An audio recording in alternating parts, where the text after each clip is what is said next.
Welcome to the SDA Housing Podcast, brought to you by NDIS Property Australia. Before starting this episode, we need to provide a general disclaimer. Information contained in this podcast is general in nature only. It does not take into account the objectives, financial situation, or needs of any particular person. You need to consider your financial situation and needs before making any decisions based on the information in this podcast. And you should consider seeking independent and professional advice for your personal circumstances. All right, let's begin. Hello, everybody. My name is Min. I'm your host, co-host today with Ian, and you listen to the SDA Housing Podcast, a show that explains, highlights, guides, and brings awareness about all things SDA in this ever-changing NDIS world. Ian, how are you? Ian's second session today with our potty here.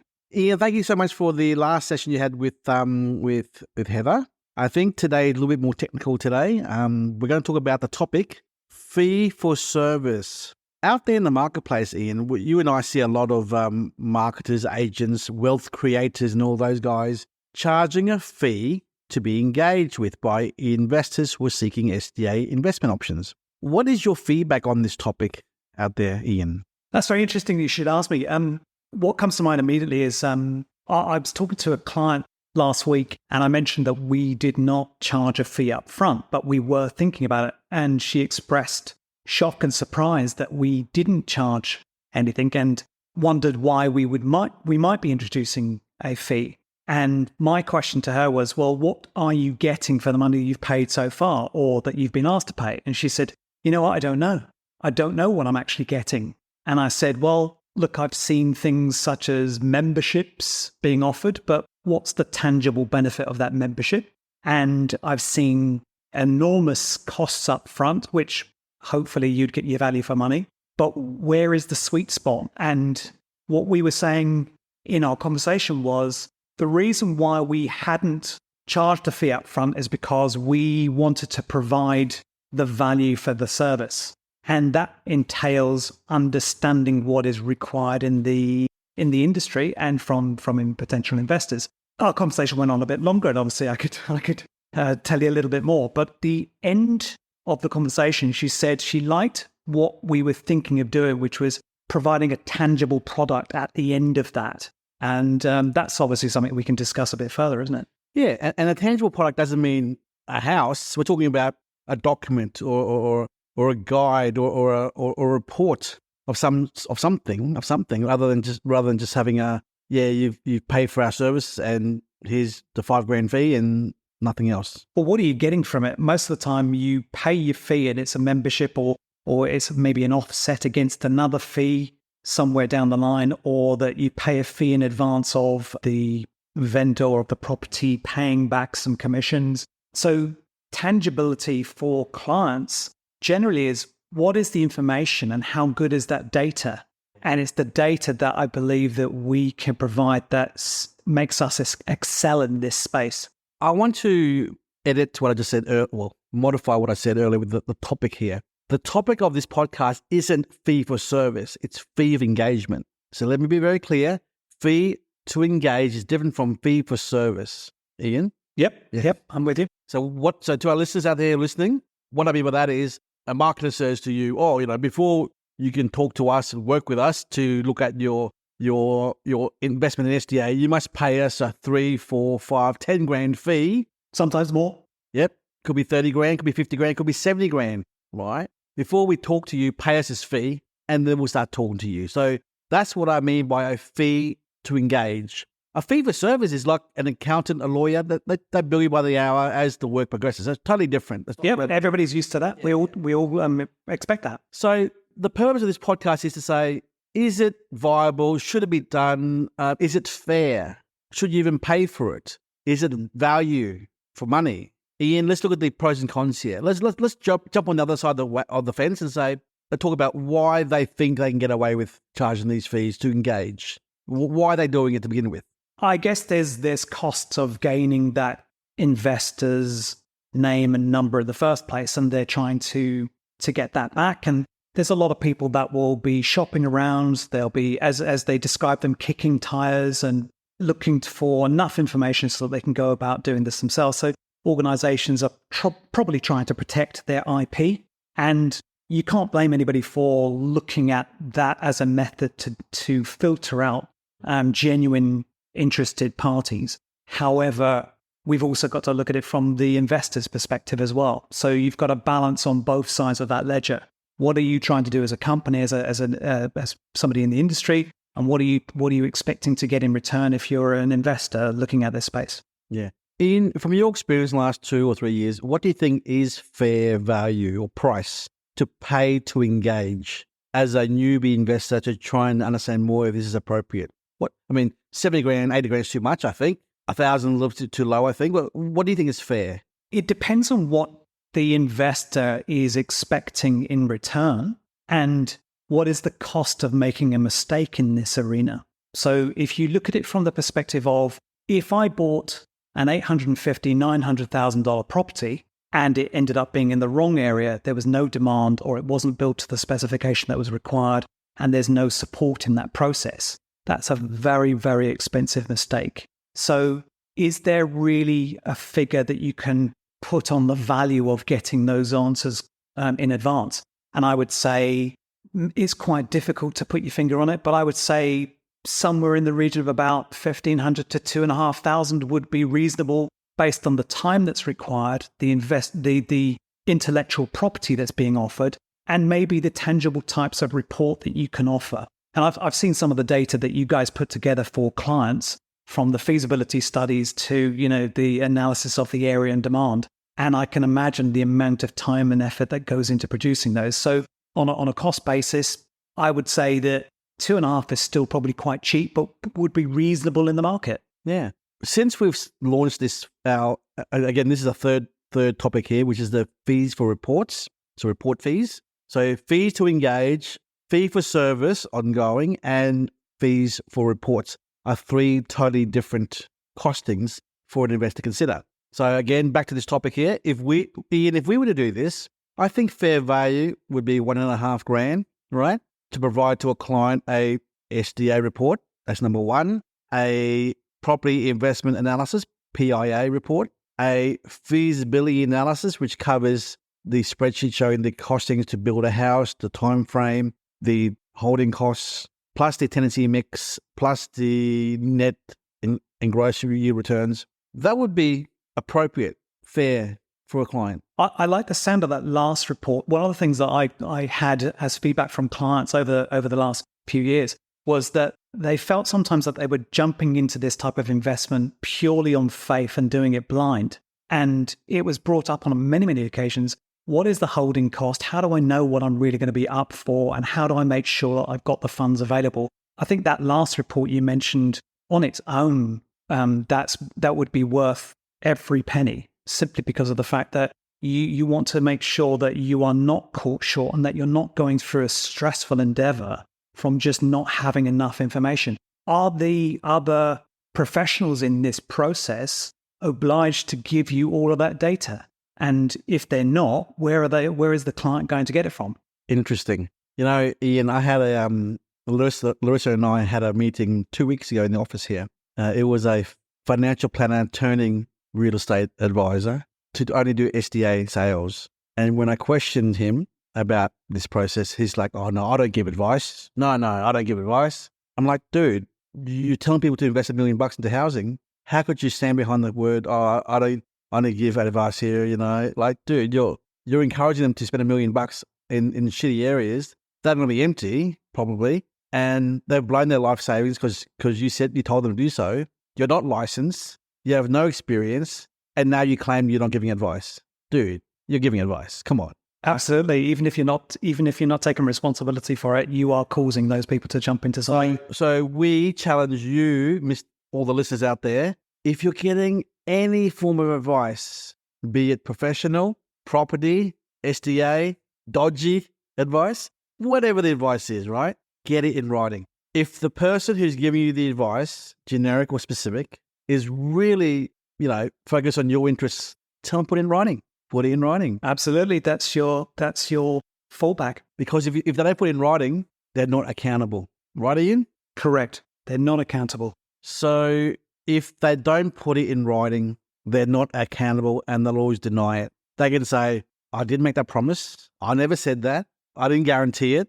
I'm not giving advice. There's no responsibility, is there? Yeah. And you know what? Just look at Facebook. Every man and his dog is saying 180 grand rent a year for a 4-bedroom HBS. Go on Facebook. Take a look at it all. There are so many people promoting it. And you know what? Those cowboys, and I call them out right now. I know you're listening, right? I know you're listening. You, those cowboys out there, have no idea that 180, 170 grand rent is highly unlikely is the key word. So It's not realistic, is it? not realistic. They are maximum. Yep. So it's feasible. It's feasible. It's possible. Yeah. But it's not likely. I want to be very careful with my words here. So don't be fooled by seeing the words 190 grand rent per year. It's maximum. But realistically, it's probably in the 110 to 120 number range, 130 range, because you're assuming 1 to 2 funding, HPS, 2 tenants, high location factor, and 5 sprinkler. Yeah, assuming all that is correct, yes, then you'll get the 190 grand, 20 grand rent. Yes, I agree. But not everyone is 1 to 2 and not everyone is HPS. As you know, not everyone is HPS in a wheelchair out there. So back to my point, fees of engagement. Let's go back to our original topic here. So look, we got to value, Ian, a fee to engage, because if it's empty and zero, it's free, they don't value that advice that is free. Let's be honest. Exactly right. Look, I mean, people do have an underlying understanding that if you don't pay for it, what's it worth? Yeah. And we've got to separate ourselves from maybe the other spruikers or as you say, cowboys out there that are not offering anything in return for that fee for engagement. So look, we're saying it's okay to pay a fee to engage someone. Yes, it's okay, but just ask the question: what am I getting for it? Please show me your scope of works and your deliverables for this fee, so I know what I'm getting. You don't want to be in a situation where you've paid $75,000, like we know someone does out there, right? But they'll refund the $35,000 back from the builder later on down the track. Okay, that's cute, yeah. But at least they're very clear with what they're offering and what you're getting back. So project delivery, rebate of commission. Okay, fine, that's cool. But for the other people who are getting charged 5, 6, 7 grand and getting nothing in return, that's something else. Yeah, it's a different ball game, isn't it? So you go from something that's you're wondering and hoping that you're going to get something in return to actually having something that's going to be in your hands, that's going to be of value to you and possibly value to other people you know that are doing exactly the same thing as you. We know sometimes people are centers of influence, and if you can provide that source of knowledge and data, they're going to share that with other people as well. So, and the more the merrier. The better the data, the better the end result. Look, everyone has to be commercial. We understand that, but just first of all, know what you're paying for. Know what they're going to give you back. What's the cooling off period? Is there a refund policy? Those are essential. It's essential to have a cooling off period because people don't necessarily know that they're going to work with you or that they would be comfortable working with you. And if there's terms for a refund, then make it fair. Look, we charge fees for our reports, but they're like $250, 400, 500, 600. That's what we charge. So that's fair for a report. But we actually are delivering a report. Yep. We're spending time doing it. In contrast to being charged 4 or 5 grand and not getting in return, that's totally out. How many people take up those reports? Now, we've done probably 30 or 40 in the last 8-9 months. So we do about 1 or 2 a week. A percentage-wise of the clients? Funnily enough, people who actually buy property from us, they don't get the reports. But those who think about it get the reports. It's a random thing for us at the moment. So, but there's some people that really do the reports, and they're like, I reckon 1/4 of our clients do the report, and then they'll proceed after a few months. So it is. What do you think the reaction would be to the people that under no circumstances wish to pay any type of fee up front? How do you think that will impact the industry or our business in particular? Well, 4 or 5 years ago, there was no fees being charged for engagement. Right. There was none. Now it's become everyone's doing it now. Common, yeah. Because they don't want to waste, and I understand, they don't want to waste their time talking to tie kickers who are going to waste their time and just learn and do nothing. All right. So we're a little bit different. We have automation in our business model. We have automated emails going out once a new person is added to our database, follow-up phone calls, We give our database access to free webinars once a month, fortnightly emails going out from our office. So we're continually engaging our database of clients, investors. And that information will continue to be free online, available to everybody. But in a way, as you said to us a while ago, Ian, we should charge a nominal fee, not an exorbitant fee, a nominal fee, just to ensure that they are getting something in return and seeing a report, data, financial modeling, risks of tenancy, cash flow, just the whole gambit of it all. And maybe we will do that at some point very, very soon, the next month or 2 months, Ian, because we know education's good. And if you're serious about it, let's be honest, paying $400-500 shouldn't people shouldn't bat an eyelid over $400-500 for a report if it gives you education about how this all works. Yeah. When I saw what you were offering, I just couldn't believe it was free. And when I heard that not everybody took up that opportunity to take on the data and the reports that you produce, it was almost unbelievable because it's such an amazing resource. If you're serious about investing in this space, you need it as a minimum. And I think if we make it part of the package, you are going to get the result you want at the end. So in a way, if we do this, we're forcing the hand to be educated. Yes. Isn't there some kind of offset that they can get through education costs as well? I'll just deduct that from your salary, Ian. No, look. Let's be honest. People always say to us, "Oh no, we have access to the index data." Do you really? Yes, those quarterly reports are available every 3 months. 3 months in delay. Every 3 months, yes. Is it mandatory to report the data that's forming those quarterly reports? I don't know how the government, the NDIA, gets their data. I'm sure it's from their database, but it's still, it's their systems, right? But what I'm getting at with is this. That's not the real data. There's more data, which we pay for as well. So you have to pay a separate fee for the data on top of what's available in the NDIA's demand. We pay probably $5,000 a quarter, $20,000 a year. Wow. For extra data that's not available to the public. And why do you do that? Because we need to know the truth. We need to give the information to the consumers who are investing, to our clients, and that's what we charge. Do you think we charge this $250 or $400 for fun? No, it costs money, it costs time. People in office pumping away data reports, documents and brochures and graphs and analytics here. So, if you think by reading this data on the NDS website is enough, it is not enough.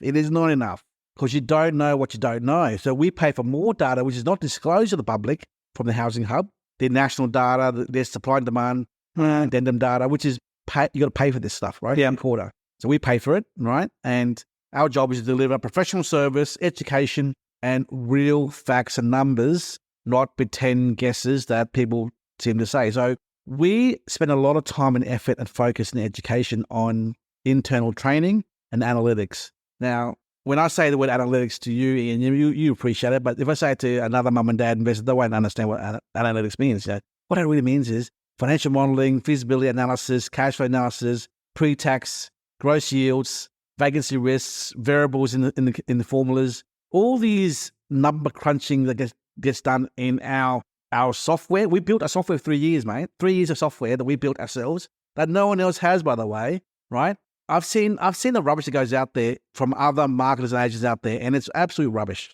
right? For them to quote 3 HBSs, $190,000 rent, that's what you're given. Yeah, and it's not qualified. Yeah. You're not getting $190,000. No way. So we spend a lot of time on reports and data and research, and we encourage our listeners to engage us. Even if you're buying from another agent from Melbourne or Sydney, we will do a package analysis to recommend or reject it. Now, if you, Ian, you were a buyer and were given a 4-bedroom house in Melbourne to buy for $900,000 from an agent in Sydney, you wouldn't know if it's good or bad or ugly. No idea. Yeah, but we could do that for you. Like we are engaged by the investor to analyze the builder, the land estate, the design, the provider, the location, the data, and we will say yay or nay. I've heard your other podcasts, and I've heard the quality of the information, the insider information. So as a person, as a buyer, Ian, wouldn't you want to have a second opinion? Oh yeah. Professionally, whether the package you're about to buy from another agent, from another builder, is good quality or not. Because you know what? I've seen some absolute rubbish out there, and no one can tell it's rubbish except the people in the game. Well, the fact that you're offering it to people that would be buying through somebody else and you're providing that quality of information must be a testament to the credibility that you have as an organization providing that data in the first place. And how does a mum and dad know whether a builder is good or not? They have no idea. They have no idea. No, it's trust. It's based on, hey, they're good. So you're trusting it's $1 million bet that your builder is going to survive the next 12 months. Is that what they're... That's exactly what the industry is like. I mean, how do you know it except for what you've been told? The bank doesn't know. The lawyer doesn't know. But they haven't got access to that. No one knows. No access to that kind of data. So, there's got to be someone out there. And we're not the seer, S-W-E-R, the seer of the construction industry, but we have a good finger on the pulse as to who to work with and who to avoid. Yes. Like, we know, right? There's a lot, every day there's more and more builders contacting us, asking to come into the game, There are ways we analyse, Ian, and I know we're going off topic here about fees for engagement, fee for service, but I want to finish off with this. Like, it's very easy for us to look at someone, a brand or company, to say, nah, or good, yes, no. Simple things like, how long have they been incorporated for? Are they actually a builder or a nominee builder, which is a fall guy, by the way? Oh, wow. Okay. If a guy rocks up on a Zoom call with me and they're wearing a suit and they say to me, oh, I'm a builder, I said, well, no, you're not. You're a douchebag in a suit. Have you held a hammer before in your life? No. Then why do you call yourself a builder? You're not a builder. Yeah. Show me the real guy who's a builder. The fall guy, right? So 2, social media presence. 3, pricing. 4, word of mouth on the street. 5, okay? I watched the movie on the weekend with my kids, Ian. It was called Kung Fu Panda 4. There's a 4? Yeah. And the villain said, street rules. Rule number 1 on the street, trust nobody. Trust but verify, maybe. And rule number 2, somebody always gets hurt, right? And number 3, when you do get hurt, no one cares. So those 3 rules right there apply to SDA. They do, don't they? All right. So be very, very careful who you do business with. Caveat emptor. Beware. So red flag number 1 is the fees of engagement, which is this topic here. Yeah. If they're charging you a 4, 5, 6 grand fee or 30 grand fee or 50 grand fee or 70 grand fee, make sure you're getting something for it. Just make sure, because you don't want to be stuck in a situation where you've just paid 4 or 5 grand and you lost it for no reason, which could have been a 75-inch TV, LG, Sony, over it. Good guys. To watch Kung Fu Panda 4 on. So, look, I don't want to go too well, that's my thoughts, Ian. What, do you have anything to add before we finish up, Ian, on this fees of engagement? No, I think it all adds up to the credibility of the organisation, the data you're providing, the networks you've created, the value for that service, and the perception of value as well. And if you're charging a fee and providing products, tangible reports, and data, you have to actually provide something of quality and credibility, and you're putting your name to something. So I think that's a good indication of your professionalism and your standing in the industry. Yeah. Well, thank you, Ian, so much for coming on our show again as number 2. Pleasure. I'm around. What should be our next get-together podcast topic that you and I do in the next month or so? That's a hard one. There's so many areas that you would want to delve into in more depth. Maybe some case studies of clients, examples you actually are working, without mentioning their names, people you're actually working on actual clients you're working on. Yeah. Oh, for sure. Looking at the opportunities that you guys have been able to offer to clients and how we were able to assist those investors find the opportunity that works perfectly for their portfolio building process. Ian, thank you so much for your time. Appreciate it. Oh, you're welcome. Bye-bye. Bye. We hope you enjoyed this episode. Please make sure you are subscribed and following us so you can keep in the loop with all of our upcoming episodes. We would really appreciate it if you could leave us a 5-star rating, a written review, and to share this podcast with those that could benefit. Until next time, catch you on the next episode.